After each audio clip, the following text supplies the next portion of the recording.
నమస్తే న్యూస్ 24 తెలుగుకు స్వాగతం. నా పేరు హరిప్రియ. ముందుగా వార్తల్లోని ముఖ్యాంశాలు ఇప్పుడు చూద్దాం.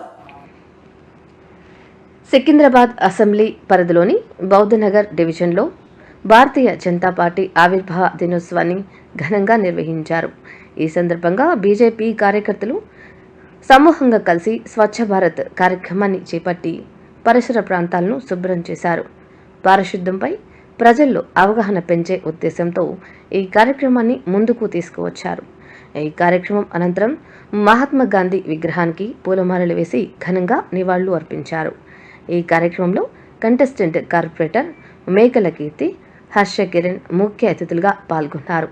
ఈ కార్యక్రమంలో హనుమంతు ముదిరాజ్, కొమరయ్య, సత్యనారాయణ, రాజ్ కుమార్ నేత, అశోక్, నాగరాణి, మమత తదితరులు పాల్గొని తమ సంఘీభావాన్ని ప్రకటించారు.